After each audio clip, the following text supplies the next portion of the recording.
విజయవాడ వ్యాప్తంగా ముంపు పరిస్థితులు కొనసాగుతున్నాయి. వరదలోనే బయటకు వచ్చి నిత్యావసరాలను తీసుకువెళ్తున్నారు స్థానికులు. ఎన్డీఆర్ఎఫ్ సిబ్బంది కూడా బాధితులకు ఆహారం, నిత్యావసరాలను అందిస్తోంది. ముంపులో చిక్కుకున్న వారిని బోట్స్ సహాయంతో సురక్షిత ప్రాంతాలకు తరలిస్తున్నారు. సహాయక చర్యల్ని ముమ్మరం చేశారు సహాయక సిబ్బంది.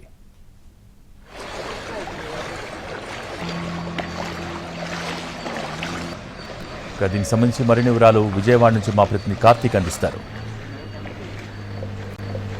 చర్యలైతే అత్యంత వేగంగా ప్రస్తుతం ఏదైతే ముంపుకు గురైనటువంటి కాలనీల్లో మొత్తం కూడా కొనసాగుతుంది. హెలికాప్టర్ ద్వారా మరొక వైపు పవర్ బోట్ల ద్వారా కూడా కొనసాగుతుంది. ప్రస్తుతం ఏదైతే ఇక్కడ ఉన్నటువంటి ఎన్టీఆర్ కాలనీలో ఏ విధంగా ఇక్కడ చిక్కుకుపోయినటువంటి వారందరినీ కూడా తీసుకుని వస్తున్నారనేది కూడా మనం చూడొచ్చు. సో ఏదైతే వరదల్లో చిక్కుకుపోయినటువంటి వారందరినీ కూడా బోట్ల సహాయంతో ఏ విధంగా కొన్ని వందలాది మంది బయటకు వస్తున్నారో వారందరినీ కూడా బోట్ల సహాయంతో తిరిగి తీసుకువెళ్తున్నారు. పెద్ద పెద్ద బోట్ల సహాయంతో వారందరినీ కూడా సహాయక చర్యలైతే అత్యంత వేగవంతంగా కూడా కొనసాగిస్తున్నటువంటి పరిస్థితి. ఇప్పటికే కూడా ఎన్డీఆర్ఎఫ్ టీమ్ తో పాటు ఇక్కడ ఉన్నటువంటి రెవెన్యూ యంత్రాంగం అందరూ కూడా పూర్తి స్థాయిలో పనిచేస్తూనే ఉన్నారు.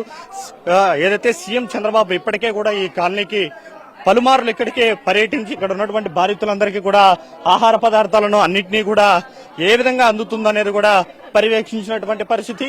ఓవైపు మొత్తం కూడా కాలనీలు మునిగిపోయినప్పటికీ కూడా అక్కడ ఉన్నటువంటి బాధితులకు మాత్రం సకాలంలో ఆహార పదార్థాలను అయితే రాష్ట్ర ప్రభుత్వం పంపిణీ చేస్తూనే ఉంది. అటు తర్వాత ఇప్పుడు కొద్దిగా వరద ఉధృతి అనేది కూడా తగ్గింది. ఎందుకంటే కృష్ణమ్మ ప్రవాహం ఏదైతే వస్తున్నటువంటి వరద 9 లక్షలకు పడిపోయినటువంటి పరిస్థితి. ఈ నేపథ్యంలో కాస్త అధికారులు అయితే ఊపిరి పీల్చుకున్నారు. ఈ నేపథ్యంలోనే ఎవరైతే బాధితులు వరదల్లో చిక్కుకున్నారో వారందరినీ కూడా రక్షించేటువంటి ప్రయత్నాలు అయితే అత్యంత వేగంగా కొనసాగుతున్నాయి. యువత అయితే నడుములోతు నీళ్లు ఉన్నప్పటికీ కూడా వాటిల్లోనే వెళ్లిపోతూ ఉన్నారు. మిగిలిన వారిని మాత్రం ఈ విధంగా బోట్ల సహాయంతో వెళ్తున్నారు. ఒకవైపు బైక్స్ మొత్తం కూడా ఏ విధంగా వాహనాలు, కార్లు అన్ని కూడా పూర్తి స్థాయిలో నీట మునిగిపోయింది. అయినప్పటికీ కూడా ఇక్కడ ఉన్నటువంటి వారందరినీ కూడా పూర్తి స్థాయిలో రక్షించేటువంటి ప్రయత్నాలు అయితే సర్వేయంగా సాగుతూనే ఉందని చెప్పాలి. ఎందుకంటే ఇప్పటికే కాస్త వర్షం అనేది కూడా తెరిపించింది.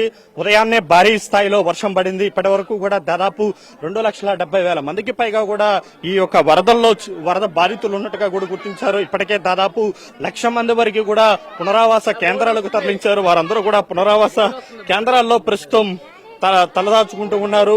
ఏదైతే ముంపులో చిక్కుకున్నటువంటి వారిని మరింత పెద్ద ఎత్తున ముమ్మరంగా రక్షించడానికి కూడా ఇందిరాగాంధీ స్టేడియం నుంచి 100కు పైగా ట్రాక్టర్లను కూడా ముంపు గ్రామాలకు తరలిస్తున్నారు. ఇదేదో ఒక నదిలాగే మనకు కనబడుతుంది. ఎటు చూసినా పడవల్లో వెళ్తున్నటువంటి జనాలే కనబడుతున్నారు.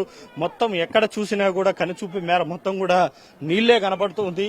ఏమాత్రం నిలబడుకోవడానికి కాస్త చోటు అనేది కూడా లేనటువంటి పరిస్థితి ఏర్పడింది.